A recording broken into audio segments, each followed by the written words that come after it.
Hi guys! ఇప్పుడైతే మనం princess cut front part అయితే కట్ చేద్దాం. దీనికోసం నేను 1 మీటర్ లైనింగ్ తీసుకున్నాను. బ్లౌజ్ పీస్ యూజ్ చేశాను. ఫుల్ లెంత్ ఏమో 5.5 ఇంచెస్‌కి మార్క్ చేశాను. ఆర్మ్ హోల్ డౌన్ కోసం 6 ఇంచెస్‌కి ఈ విధంగా అయితే మార్క్ చేశాను. ఇలా మార్క్ చేసి ఈ 2 మార్క్స్‌ని కలుపుతూ లైన్ అయితే డ్రా చేశాను. ఇలా స్ట్రెయిట్‌గా ఇంకొక లైన్ అయితే ఈ విధంగా డ్రా చేశాను. ఇలా డ్రా చేసిన తర్వాత షోల్డర్ దగ్గర 3 ఇంచెస్‌కి ఒక మార్క్ అయితే చేశాను. ఇక్కడి నుంచి మనకి నెక్ డీప్ ఉంటుంది కదా! ఆ నెక్ డీప్ ఏమో 6 ఇంచెస్ అనేది నాకు కావాలి. సో, నేను నెక్ డీప్ 6 ఇంచెస్‌కి ఒక మార్క్ అయితే ఈ విధంగా చేస్తున్నాను. ఇలా మార్క్ చేసిన తరువాత నెక్ కింద 3 ½ ఇంచెస్ కానీ, నేనైతే 3 ఇంచెస్ కానీ అలా మార్క్ చేస్తాను. ఇప్పుడు నేను నెక్ కోసం 3 ఇంచెస్ మార్క్ చేశాను. ఇలా మార్క్ చేసి ఆ పైనున్న ఈ మార్క్‌ని కలుపుతూ స్ట్రెయిట్‌గా ఒక లైన్ అయితే డ్రా చేశాను. ఇలా డ్రా చేసిన తర్వాత షోల్డర్ దగ్గర ఒక ½ ఇంచ్ కిందకి డ్రా చేసుకోవాలి. నెక్ అయితే నేను రౌండ్ షేప్ అనేది డ్రా చేశాను. ఇప్పుడు షోల్డర్ దగ్గర నుంచి కిందకి 9 ఇంచెస్‌కి నేనొక మార్క్ చేస్తున్నాను. ఇక్కడి నుంచి 3.5 ఇంచెస్‌కి ఇంకొక మార్క్ చేస్తున్నా. ఇది చెస్ట్ రౌండ్ దగ్గర మనకెంత ఉంటుందో దాంట్లో హాఫ్ చేసుకోవాలి. నాకు 7 ఉంది కాబట్టి నేను ఒక హాఫ్ చేసుకొని 3.5 పెట్టా. కింద 3 ఇంచెస్‌కి ఒక మార్క్ చేశాను. 2 ½ ఇంచెస్‌కి ఇంకొక మార్క్ చేశాను. ఇప్పుడు 1.5 ఇంచెస్‌కి ఇంకొక మార్క్ చేస్తున్నాను. ఈ మార్క్‌ని స్ట్రెయిట్‌గా ఒక లైన్ అయితే డ్రా చేశాను. ఇలా డ్రా చేసిన తర్వాత ఆ పైనున్న ఈ 3 మార్క్స్‌ని నేనైతే కర్వ్ అనేది డ్రా చేస్తున్నా. ఇది మనం ప్రిన్సెస్ కోసం కట్ చేస్తాం గదా! ఆ పార్ట్. ఈ విధంగా అయితే మనం కర్వ్ అనేది ఇచ్చుకొని పైకనేది ఈ విధంగా డ్రా చేసుకోవాలి. ఇలా డ్రా చేసుకున్న తర్వాత ఈ చెస్ట్ ఉంది కదా! ఈ చెస్ట్ కోసం నేనైతే 8.5 ఇంచెస్ దగ్గర ఒక మార్క్ అయితే ఈ విధంగా చేశాను. ఇక్కడి నుంచి 2 ఇంచెస్‌కి ఇంకొక మార్క్ చేశాను. నా నడుము లూజ్ వచ్చేపాటికి 7 ఇంచెస్. అంటే 4 పార్ట్స్ తీసుకుంటే 7 ఇంచెస్ సరిపోతుంది. 28 ఇంచెస్ అనమాట. 7 ఇంచెస్‌కి ఒక మార్క్ చేశాను. ప్రిన్సెస్ కట్ కోసం మనం 2 ½ చేశాం గదా! అదొక 2 ½ చేశాను. ఇంకొక 2 ఇంచెస్ ఏంటంటే ఎక్స్‌ట్రా మార్జిన్. ఈ విధంగా అయితే ఎక్స్‌ట్రా మార్జిన్ కూడా డ్రా చేసేసాను. ఇలా డ్రా చేసిన తర్వాత ఆ పైనున్న ఈ 2 మార్క్స్, కిందున్న ఈ 2 మార్క్స్‌ని కలుపుతూ స్ట్రెయిట్‌గా ఒక లైన్ అయితే ఈ విధంగా డ్రా చేసుకోవాలి. ఈ విధంగా ఇలా డ్రా చేసుకున్న తరువాత షోల్డర్ దగ్గర 3 ఇంచెస్‌కి ఒక మార్క్ అయితే చేసుకోవాలి. ఇలా మార్క్ చేసుకొని కిందకి కలుపుతూ ఆర్మ్ హోల్ షేప్ అనేది డ్రా చేసుకోవాలి. మొత్తం నాది 7 ఇంచెస్ 14 అయితే హాఫ్ కదా! మీకెంతైతే ఉంటుందో దాంట్లో హాఫ్ అనేది ఫుల్ షోల్డర్ దగ్గర. నాకు 7 సరిపోతుంది. నేను 7 వరకు చూసుకొని పెట్టేశాను. ఈ విధంగా మనం 7 పెట్టుకున్న తర్వాత కింద ప్రిన్సెస్ కట్ దగ్గర ఒక హాఫ్ ఇంచ్ అనమాట. ఒక హాఫ్ ఇంచ్ పైకనేది డ్రా చేసుకొని ఈ విధంగా అయితే పైకి స్ట్రెయిట్‌గా ఒక లైన్ అయితే డ్రా చేసుకోవాలి. పర్ఫెక్ట్ ఫినిషింగ్ అయితే వస్తుంది కింద. చూసారు కదా! ఒక హాఫ్ ఇంచ్ అయితే నేను ఈ విధంగా అయితే డ్రా చేసేసాను. ఇలా డ్రా చేసిన తర్వాత మనమైతే కట్ చేసేసుకోవాలి. చూసారా? ఏ పార్ట్‌కి ఆ పార్ట్ నేను ఈ విధంగా కటింగ్ అయితే చేసేసాను. ఈ విధంగా కట్ చేసిన తర్వాత ఇప్పుడు బ్యాక్ పార్ట్ ఉంటుంది కదా! దానికోసం నేనైతే స్ట్రెయిట్‌గా ఒక లైన్ అయితే ఈ విధంగా డ్రా చేస్తున్నాను. బ్యాక్ ఓపెన్ కదా! కొంచెం ఖర్చుకి నేననమాట ఆ విధంగా డ్రా చేసిన తర్వాత ఫుల్ షోల్డరు 5.5 ఇంచెస్ అనేది మనం ఈ విధంగా డ్రా చేసుకోవాలి. 5.5 ఇంచెస్ డ్రా చేసుకున్న తర్వాత నెక్ డీప్ 6 ఇంచెస్. అంటే నెక్ డీప్ కంటే ముందు మనం ఆర్మ్ హోల్ డౌన్ కోసం 6 ఇంచెస్‌కి మార్క్ చేసుకోవాలి. ఇలా మార్క్ చేసుకున్న తర్వాత స్ట్రెయిట్‌గా ఒక లైన్ అయితే ఈ విధంగా డ్రా చేసుకోవాలి. ఇప్పుడు ఇలా డ్రా చేసుకున్న తరువాత ఈ లైన్ మీద మనం బ్యాక్ అనేది డ్రా చేసుకోవాలి. 8.5 ఇంచెస్ దగ్గర నేనైతే ఒక మార్క్ చేస్తున్నా. 2 ఇంచెస్‌కి ఇంకొక మార్క్ అయితే చేస్తున్నా. ఇలా మార్క్ చేసిన తరువాత ఈ రెండిటిని ఇప్పుడు కింద ఉంటుంది గదా! షోల్డర్ దగ్గర నుంచి కిందకి మొత్తం ఫుల్ లెంత్ నాకైతే 13 ఇంచెస్ సరిపోతుంది. 1 ఇంచ్ యాడ్ చేసుకొని 14 ఇంచెస్‌కి నేనొక మార్క్ అయితే చేశాను. ఈ విధంగా మార్క్ చేసిన తర్వాత ఈ వెస్ట్ దగ్గర 7 ఇంచెస్‌కి నేనైతే ఒక మార్క్ చేశాను. ఇలా 7 ఇంచెస్‌కి ఒక మార్క్ చేసిన తర్వాత ఇక్కడి నుంచి 2 ఇంచెస్‌కి ఇంకొక మార్క్ అనమాట. ఇలా 2 ఇంచెస్‌కి ఒక మార్క్ చేసి మధ్యలో ఒక మార్క్ చేశా చూసారా? అదేమో బ్యాక్ సైడ్ టక్స్ ఉంటాయి గదా! దానికోసం. ఇలా మార్క్ చేసి పైనున్న ఈ 2 మార్క్స్‌ని కింద ఉన్న ఈ 2 మార్క్స్‌ని కలుపుతూ స్ట్రెయిట్‌గా లైన్ అయితే డ్రా చేసుకోవాలి. ఈ విధంగా లైన్ డ్రా చేసిన తరువాత ఇప్పుడు మనమైతే షోల్డర్ దగ్గర 3 ఇంచెస్‌కి ఒక మార్క్ అయితే చేసుకోవాలి. ఇలా మార్క్ చేసుకొని ఆర్మ్ హోల్ రౌండ్ అయితే నేను శాంపుల్‌గా మాత్రం ఇలా గీస్తున్నా. ఈ విధంగా గీసిన తర్వాత షోల్డర్ దగ్గర 3 ఇంచెస్‌కి ఒక మార్క్ అయితే చేసుకోవాలి. 3 ఇంచెస్‌కి ఇలా మార్క్ చేసిన తర్వాత నెక్ డీప్ ఉంటుంది కదా! దానికోసం నేనైతే 8 ఇంచెస్‌కి ఒక మార్క్ అయితే చేస్తున్నాను. ఇలా మార్క్ చేసిన తర్వాత స్ట్రెయిట్‌గా ఒక లైన్ అయితే ఈ విధంగా మనం డ్రా చేసుకోవాలి. కింద గూడా 3 ఇంచెస్‌కి గాని 3 అంటే కొంచెం బ్రాడ్‌గా కావాలనుకుంటే పెట్టుకోవచ్చు. ఇలా అయితే నెక్ అనేది డ్రా చేసేసాను. ఈ నెక్ డ్రా చేసిన తర్వాత నేనైతే చూస్తున్నా షోల్డర్ దగ్గర ఒక హాఫ్ ఇంచ్ కిందకి కర్వ్‌గా లైన్ అయితే డ్రా చేసిన తర్వాత ఇప్పుడు నాకు back side arm hole shape ఉంది గదా! నాకు బ్యాక్ సైడ్ గూడా 7 ఇంచెసే కావాలి. సో, నేనైతే 7 ఇంచెస్‌కి మార్క్ చేసుకొని 1 ఇంచ్ పైకి నేను ఈ విధంగా కొంచెం కిందకనమాట. ఈ విధంగా డ్రా చేస్తున్నా. ఇది ఒరిజినల్ అనమాట. ఆర్మ్ హోల్ షేప్ బ్యాక్ సైడ్‌ది. ఈ విధంగా అంటే మీరు ఫ్రంట్ అనుకోమాకండి. ఎందుకంటే నేను మరీ పైకి డ్రా చేశా. అందుకే మళ్ళీ డ్రా చేశా. ఈ విధంగా డ్రా చేసిన తర్వాత నేను నెక్ కోసం కొంచెం డీప్ తీసుకొని ఒక 1 ఇంచ్ అనేది కింద కొంచెం యాడ్ చేశా. ఈ విధంగా నెక్ అనేది యాడ్ చేసిన తరువాత ఇప్పుడు నేను అదే వేలుతో చూపిస్తున్నా కదా! నేనైతే ఆ విధంగా నెక్ అయితే డ్రా చేద్దామని అనుకుంటున్నా. సైడ్ నుంచి మా మమ్మీ అయితే అలా డ్రా చేయని చెప్తుంది. సో, నేనైతే చూస్తున్నా ఏ విధంగా డ్రా చేద్దాము నెక్ అని. నేనైతే పైనుంచి కొంచెం కిందకి ఇలా ఇచ్చి నెక్ అనేది ఈ విధంగా అయితే నేను డ్రా చేసుకుంటున్నా. మీకు నెక్ ఏ విధంగా కావాలనుకుంటే ఆ విధంగా డ్రా చేసుకోండి. నేనైతే ఈ విధంగా నెక్ అయితే కంప్లీట్ చేశాను. ఇలా నెక్ అనేది కంప్లీట్ చేసిన తరువాత కొంచెం ఫినిషింగ్ అనమాట. లాస్ట్‌లో నాకు షార్ప్ ఎడ్జెస్ కావాలి. నేను అందుకే కొంచెం పర్ఫెక్ట్‌గా షార్ప్ అనేది ఇలా డ్రా చేసేసుకున్నా. ఇలా డ్రా చేసుకున్న తర్వాత మనమైతే కట్ చేసేసుకుందాం. ఇదిగోండి నేనైతే ఈ విధంగా కటింగ్ అనేది కంప్లీట్ చేసేసాను. ఇలా కట్ చేసిన తర్వాత చూసారా? నెక్ అనేది పర్ఫెక్ట్‌గా వచ్చేసింది. ఈ మిడిల్‌లో ఉండే చోట నేనైతే బ్యాక్ సైడ్ థ్రెడ్స్ అయితే పెడతా. ఈ విధంగా మనం బ్యాక్ పార్ట్ అయితే కట్ చేసేసుకున్నాం.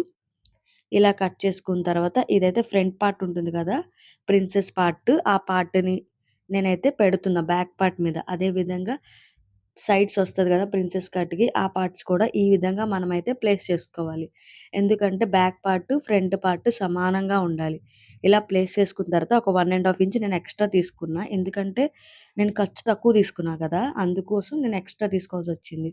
బ్యాక్‌ది, ఫ్రంట్‌ది సేమ్ ఉండడం కోసం. ఆ విధంగా మనం 2 సేమ్ సమానంగా వచ్చేలా తీసుకోవాలి.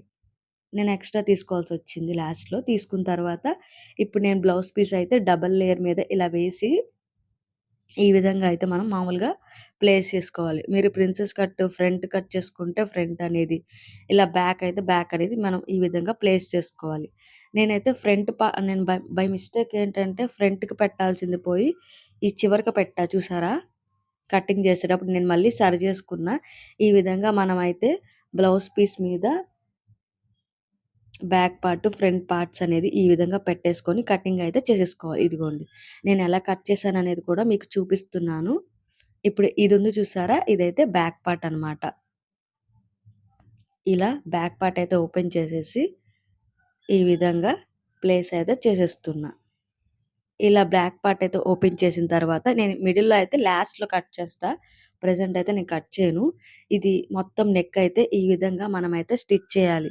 అదే విధంగా ఫ్రంట్ పార్ట్స్ పక్కన ఉంటాయి కదా! బోత్ సైడ్స్ అది కూడా చుట్టూరా స్టిచ్చింగ్ అనేది చేసేయాలి. ఇదే గైస్ నేను ఇందాక మీకు చెప్పాను. నేను అటు సైడ్ పెట్టేసా రాంగ్ సైడ్ బై మిస్టేక్. ఇదైతే మనం రౌండ్‌గా నెక్ అనేది స్టిచ్చింగ్ అనేది చేసేయాలి ఈ విధంగా. ఏ విధంగా అయితే నేను చూపిస్తున్నానో ఆ విధంగా మనమైతే స్టిచ్చింగ్ అనేది చేయాలి. ఇప్పుడు నేను స్టిచ్చింగ్ ప్రాసెస్ అయితే చూపిస్తున్నా. మీరెక్కడ మిస్ అవ్వద్దు. నేనైతే క్లారిటీగా, క్లియర్‌గా అర్థమయ్యేలాగే చెప్పాను. ఇలా అదే రౌండ్‌గా నెక్ అనేది ఈ విధంగా మనమైతే స్టిచ్చింగ్ అనేది కంప్లీట్ చేసుకోవాలి. ఇలా ఈ విధంగా రౌండ్ నెక్ అనేది నేనైతే స్టిచ్చింగ్ అనేది చేసేసా. ఇలా స్టిచ్ చేసిన తరువాత ఇప్పుడు బోత్ పక్కన పార్ట్స్ ఉంటాయి గదా! అవి కూడా సేమ్ అదే విధంగా చివర్లు అనేది ఈ విధంగా మనం స్టిచ్చింగ్ అయితే చేసుకోవాలి. ఇలా స్టిచ్చింగ్ చేసుకున్న తర్వాత కొంచెం జాగ్రత్తగా స్టిచ్ చేసుకోండి. నేనైతే పిన్స్ అనేది యూజ్ చేశాను. ఈ విధంగా. ఈ కర్వ్ షేప్ వస్తుంది చూసారా? అక్కడ మాత్రం చాలా జాగ్రత్తగా చేసుకోవాలి. లేదంటే ప్రిన్సెస్ కట్ బోత్ సైడ్స్ ఏంటంటే కొంచెం ఫినిషింగ్ నీట్‌గా రాదు. ఈ విధంగా బ్యాక్ పక్కనున్న బోత్ పార్ట్స్ అయితే ఫ్రంట్‌వి కట్ చేసినవి స్టిచ్ చేసేసాను. నౌ నేనైతే బ్యాక్ పార్ట్ ఉంటుంది కదా! మనం నెక్ కట్ చేసాం గదా! ఏదైతే నెక్ కట్ చేసామో ఆ నెక్ గూడా నేనైతే స్టిచ్చింగ్ అనేది చేస్తున్నా. ఓన్లీ బ్యాక్ పార్ట్‌లో నెక్ మాత్రమే స్టిచ్ చేయండి. చివర్లో అయితే అప్పుడే స్టిచ్ చేయొద్దు. ఈ విధంగా నెక్ అయితే మీకు అర్థమవుతుంది కదా వీడియోలో.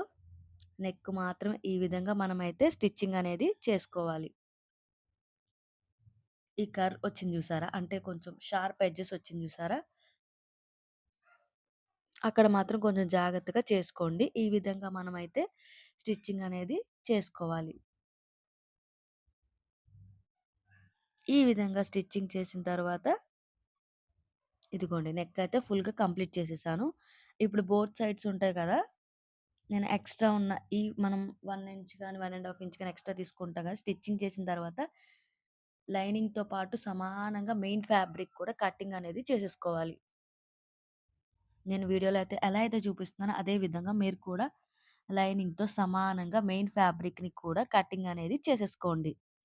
ఇలా కటింగ్ అనేది చేసుకోవాలి. నేనైతే ఒక పార్ట్ అయితే కటింగ్ చూపిస్తున్నా. ఈ పార్ట్ అయితే నేనైతే ఎక్కువ స్కిప్ చేయలేదు. మీకు అర్థం కావాలని చెప్పేసి నేను ఈ విధంగా అయితే చూపిస్తున్నాను. గైస్ మీకు ఈ వీడియో అర్థమవుతుందని అనుకుంటున్నాను. ఏదైనా అర్థం కాకపోతే అడగండి. ఈ విధంగా అయితే మనం బోత్ పార్ట్స్ అనేది కట్ చేసుకోవాలి. ఒక పార్ట్ అయితే కట్ చేశాను కదా! ఇప్పుడు రెండో పార్ట్ అయితే సేమ్ ఇదే విధంగా లైనింగ్‌తో సమానంగా మెయిన్ ఫ్యాబ్రిక్ కూడా కటింగ్ అనేది నేను చేస్తున్నాను. అదే విధంగా ఫ్రంట్ పార్ట్‌లో మిడిల్ పార్ట్ కూడా కటింగ్ అనేది చేసేసా. చూసారా? ఈ విధంగా నేను కట్ చేసిన తర్వాత ఇది నెక్ దగ్గర చిన్న చిన్న కట్స్ అనేది మనం పెట్టుకోవాలి. ఈ కట్స్ వల్ల ఏంటంటే నెక్ అనేది బాగా తిరుగుతుంది. ఇలా చిన్న చిన్న కట్స్ అనేది దగ్గరగా పెట్టుకుంటే నీట్‌గా తిరుగుతుంది బ్యాక్ సైడ్‌కి. నేను రౌండ్ షేప్ పెట్టా గదా! ఒకవేళ మీరు షార్ప్ ఎడ్జెస్ పెడితే ఆ చివర్లో మాత్రం కటింగ్ అనేది అస్సలు మర్చిపోవద్దు. ఈ విధంగా నెక్ అనేది చుట్టూ కట్స్ అయితే మనం పెట్టేసుకోవాలి. ఇలా కట్స్ అనేది పెట్టుకున్న తర్వాత బ్యాక్ పార్ట్ ఉంటుంది కదా! సేమ్ అది కూడా అదే విధంగా చివర్ల నెక్ దగ్గర మాత్రమే కట్స్ అనేది పెట్టుకోవాలి. ఇదిగోండి స్టార్టింగ్ దగ్గర నుంచి స్టార్ట్ చేసి ఈ విధంగా చిన్న చిన్న కట్స్ అనేది పెట్టుకోవాలి. ఇలా చుట్టూరా కట్స్ అనేది పెట్టేసుకోవాలి. సో, నేనైతే మొత్తం కట్స్ అనేది పెట్టేసా కదా! ఇప్పుడు లైనింగ్ అనేది ముందుకనేది తీసుకొచ్చి లైనింగ్ కంటే ముందు ఒక స్టిచ్ అనేది వేసిన తరువాత ఇలా బ్యాక్‌కి తిప్పేసి చుట్టూరా స్టిచ్ వేసామంటే నెక్ అనేది రౌండ్ షేప్ నీట్‌గా వస్తుంది గైస్. ఈ విధంగా నేనైతే నెక్ అయితే ఈ విధంగా స్టిచ్చింగ్ అయితే చేస్తా. నేనైతే ఈ విధంగా అయితే ఫాలో అవుతా. ఇలా స్టిచ్ చేయాలి. బ్యాక్ పార్ట్ కూడా సేమ్ ఇదే విధంగా రౌండ్ అని తిప్పేసి ఇలా స్టిచ్చింగ్ అయితే స్టార్ట్ చేస్తున్నా. ఇప్పుడైతే నేను రౌండ్ షేప్ బ్యాక్ సైడ్‌కి తిప్పా కదా! అవిది నేను స్టార్ట్ చేసి ఈ విధంగా కట్ చేసిన సారీ గైస్ నేను ఈ విధంగా స్టిచ్ చేస్తున్నా. ఈ విధంగా రౌండ్ అయితే మనం జాగ్రత్తగా ఎడ్జెస్ వైపు స్టిచ్చింగ్ అయితే చేసుకోవాలి.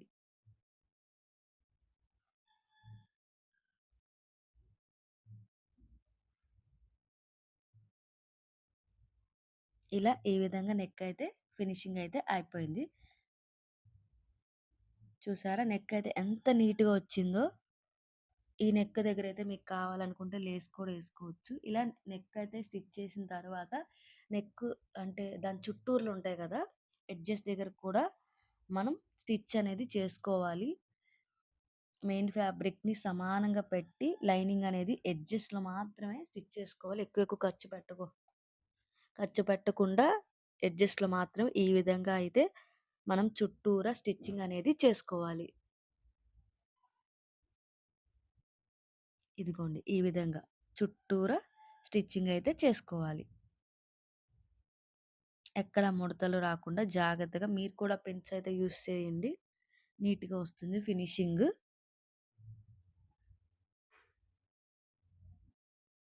ఈ విధంగా కింద మొత్తం సైడ్స్ గూడా స్టిచ్చింగ్ అనేది చేసుకోవాలి. నేనైతే పార్ట్ అయితే ఎక్కడ స్కిప్ చేయలేదు. మీకు అర్థం అవ్వాలని చెప్పేసి నేను ఈ పార్ట్ అయితే స్కిప్ చేయలేదు.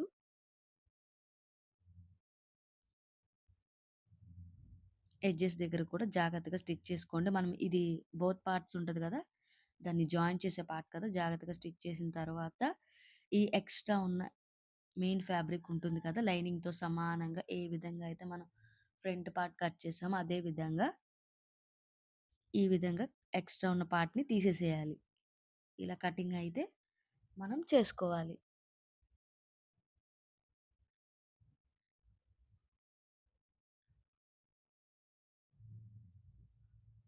ఈ విధంగా మనం ఎక్స్‌ట్రా పార్ట్‌ని కట్ చేసుకున్న తరువాత ఈ ఎడ్జెస్ దగ్గర జాగ్రత్తగా కట్ చేయండి.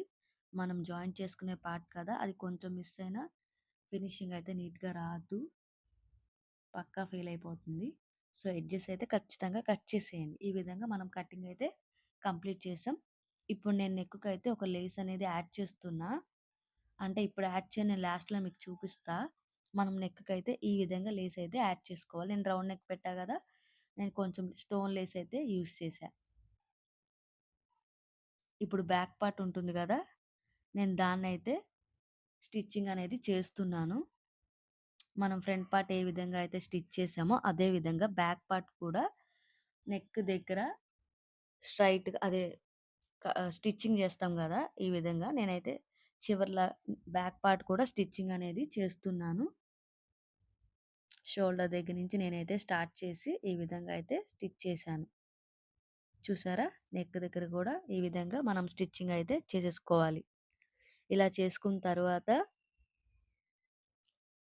చివర్ల మనం లైనింగ్‌ని మెయిన్ ఫ్యాబ్రిక్‌కి జాయింటింగ్ అనేది చేసుకోవాలి.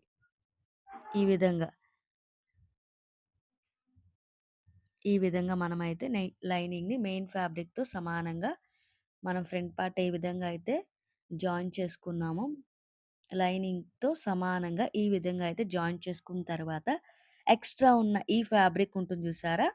అదైతే ఈ విధంగా మనం కట్ చేసుకోవాలి. లైనింగ్‌తో సమానంగా ఎక్స్‌ట్రా ఉన్న ఈ ఫ్యాబ్రిక్‌ని మనమైతే కట్ చేసుకుందాం. ఎడ్జెస్ దగ్గర జాగ్రత్త. ఆర్మ్ హోల్ షేప్ వస్తుంది గదా! ఈ విధంగా కటింగ్ అనేది చేసుకోవాలి. షోల్డర్ దగ్గర కూడా.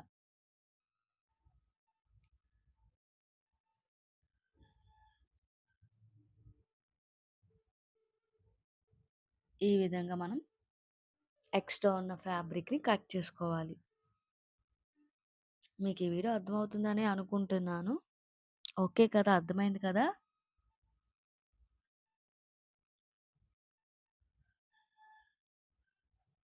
చివర్లో కూడా కటింగ్ అనేది చేసేసుకోండి. సమానంగా రావాలి. ఓకేనా? మనం జాయిన్ చేసేటప్పుడు కొంచెం కూడా మిస్టేక్ రాదు. ఇలా ఈ విధంగా కట్ చేసుకుంటే సమానంగా. నేనైతే మొత్తం అయితే కటింగ్ అనేది చేసేసాను. ఇలా కట్ చేసుకున్న తర్వాత నేను మీకు చెప్పా గదా! మనం లాస్ట్‌లో అనేది మిడిల్ పార్ట్ దగ్గర కట్ చేయాలని చెప్పి. ఇదిగోండి. మనం బ్యాక్ ఓపెన్ పెడుతున్నాం కదా! బ్యాక్ సైడ్ అయితే నేనైతే ఇప్పుడు కట్ చేస్తున్నాను. కొంతమందయితే స్టార్టింగ్‌లోనే ముందుకి కటింగ్ పెట్టుకుంటారు గదా! నేనైతే లాస్ట్‌లో అయితే నేను పెట్టుకుంటా. ఈ విధంగా నేను కట్ చేసిన తర్వాత ఇక్కడైతే ఉక్సులనేది నేను యాడ్ చేసుకుంటా. ఇప్పుడు ఫ్రంట్ పార్ట్ ఉంది చూసారా? మనం స్టిచ్ చేసేసాం కదా! ఫ్రంట్ పార్ట్ అనేది ఏ విధంగా అయితే స్టిచ్ చేసుకోవాలనేది మీకు చూపిస్తా. స్టార్టింగ్ దగ్గర నుంచి ఈ కర్వ్ వచ్చింది కదా! స్టార్టింగ్‌లో ఇలా. ఈ విధంగా అయితే మనం ప్లేస్ చేసుకోవాలి. ఫ్రంట్ పార్ట్ ఈ బోత్ సైడ్స్‌ని ఇలా పెట్టుకొని స్టార్టింగ్ నుంచి ఈ విధంగా అయితే మనం జాయింటింగ్ అనేది చేసుకోవాలి. ఇలా. ఇలా జాయింట్ అనేది చేసుకున్న తర్వాత ఈ పక్క పార్ట్ కూడా సేమ్ అదే విధంగా స్టార్టింగ్ నుంచి కర్వ్ ఇచ్చుకుంటూ ఎక్కువ లాగకుండా స్లోగా పట్టుకొని ఈ విధంగా అయితే స్టిచ్చింగ్ అయితే చేసుకోవాలి. చూసారా? నేనైతే స్టిచ్చింగ్ అనేది ఈ విధంగా కొంచెం కూడా మిస్టేక్ అవ్వకుండా స్టిచ్చింగ్ అయితే చేసేసాను. ఇప్పుడు స్టిచ్ చేసిన తర్వాత ఈ బ్యాక్ పార్ట్ ఉంటుంది చూసారా? ఈ బ్యాక్ పార్ట్ అనేది మనం ఇలా ప్లేస్ చేసుకొని షోల్డర్ మాత్రమే జాయిన్ చేసుకోవాలి. ఈ విధంగా షోల్డర్ అయితే జాయిన్ చేసేసుకోవాలి. ఫస్ట్ షోల్డర్ అయితే జాయిన్ చేసుకున్న తర్వాత కింద మనం వెస్ట్ దగ్గర ఉంటుంది చూసారా? మనం లైనింగ్ అనేది వేస్తాం గదా! పైననేది లైనింగ్ కోసం నేనైతే 3 ఇంచెస్ తీసుకున్నాను. మీరు ఎంతైతే వెస్ట్ దగ్గర పార్ట్ తీసుకుంటారో అంత పార్ట్ అనేది మనం తీసుకోవాలి. నేను వెడల్పు అయితే విడ్త్ ఉంటుంది గదా! విడ్త్ అయితే నేను 3 ఇంచెస్ తీసుకున్నాను. వెడల్పు అయితే మొత్తం 7 + 2 9 ఇంచెస్. 9 ఇంచెస్ ఆ విధంగా తీసుకొని ఇలా డబల్ ఫోల్డ్ వేసుకొని 1 ఇంచ్ యాడ్ చేసుకోవాలి కదా! 10 ఇంచెస్‌లేండి. ఇలా డబుల్ ఫోల్డ్ వేసుకొని పైనుంచి ఇలా పైన ఈ పైనుంచి ఈ విధంగా మనం స్టిచ్చింగ్ అనేది చేసుకోవాలి. ఇలా స్టిచ్ చేసిన తర్వాత పక్కకి టర్న్ చేసి ఇక్కడ మీరు హెమ్మింగ్ చేసుకుంటారో అది మీ ఇష్టం. లేదంటే డబల్ స్టిచ్ వేసుకుంటారో అది మీ ఇష్టం. ఆ విధంగా స్టిచ్చింగ్ అయితే చేసుకోవాలి. ఇప్పుడు బ్యాక్ పార్ట్ ఉంటుంది కదా! అది కూడా సేమ్. బ్యాక్ పార్ట్ ఎంతైతే ఉందో ఆ సైజ్ అనేది మీరు 3 ఇంచెస్ విడ్త్ తీసుకొని లెంత్ ఎంత సైజ్ కావాలనుకుంటే అంత సైజ్ తీసుకొని ఫ్రంట్ పార్ట్ ఏ విధంగా అయితే స్టిచ్ చేశారో అదే విధంగా బ్యాక్ పార్ట్ కూడా పైనుంచి స్టిచ్ అనేది వేసిన తర్వాత టర్న్ చేసుకొని బ్యాక్ సైడ్ మీరు హెమ్మింగ్ చేసుకుంటారో అది మీ ఇష్టం. అలా చేసుకున్న తర్వాత ఇప్పుడైతే నేను కింద అయితే ఒక లేస్ అనేది యాడ్ చేస్తున్నాను. ఈ విధంగా నేను నెక్ కోసం ఏ లేస్ అయితే యాడ్ చేశానో అదే లేస్ నేను కింద వెస్ట్ దగ్గర కూడా లేస్ అనేది యాడ్ చేశాను. ఇప్పుడు నేనైతే హ్యాండ్స్ ఉంటాయి చూసారా? నేను హ్యాండ్స్ అయితే కొంచెం సింపుల్‌గా పెట్టాలని ఈ విధంగా అయితే స్టిచ్చింగ్ అయితే చేశాను. నేను హ్యాండ్స్ వీడియో కావాలి అంటే నేను విడిగా అయితే పోస్ట్ చేస్తాను. లెంతీ అయిపోతుంది ప్రాసెస్ ఈ వీడియోకే. సో, నేను హ్యాండ్స్ అయితే పైన నేను 3 పీసెస్ తీసుకున్నాను కదా! 3 పీసెస్ అనేది జాయిన్ చేశాను. ఈ విధంగా జాయిన్ చేసిన తర్వాత ఎక్స్‌ట్రా ఉన్నదాన్ని నేను హ్యాండ్‌తో సమానంగా కటింగ్ అయితే చేసేసాను. ఈ విధంగా కటింగ్ అయితే చేసిన తర్వాత చూసారా? ఆ పైనున్న 3 ఆహ్, అదేంటిది మోడల్స్ అనుకోండి ఏదో ఒకటి. ఇలా ఎక్స్‌ట్రాగా ఉన్న పార్ట్‌నయితే నేను కటింగ్ అయితే చేస్తున్నా. సెకండ్ పార్ట్ ఉంటుంది కదా! అది కూడా సేమ్ ఇదే విధంగా కటింగ్ అయితే చేసేసుకోవాలి. ఇలా కట్ చేసుకున్న తర్వాత మనం హ్యాండ్స్ దగ్గర ఈ విధంగా జాయింట్ అయితే చేసుకోవాలి. ఇక్కడ జాగ్రత్తగా చేసుకోండి. నేను 3 పెట్టా కదా! ఆ మోడల్‌కి. ఎక్కువ పెట్టుకుంటే మాత్రం సూదయితే ఇరిగిపోయిద్ది. జాగ్రత్త. ఇదైతే నేను లాస్ట్ టైమ్ చేశాను. చూసుకొని పైనుంచి అయితే మనం జాయిన్ చేసుకోవాలి. ఈ విధంగా. అంటే మందం ఎక్కువ ఉండకూడదు. థిక్‌గా ఉండకూడదు. ఇలా జాయింటింగ్ అనేది చేసేసుకున్న తర్వాత లుక్ అయితే ఈ విధంగా అయితే వచ్చేసింది. చూసారా ఎంత బావుందో పర్ఫెక్ట్ ఫినిషింగు. నేనైతే ఇప్పుడు మామూలుగా మీకు వేసుకొనైతే చూపిస్తున్నా.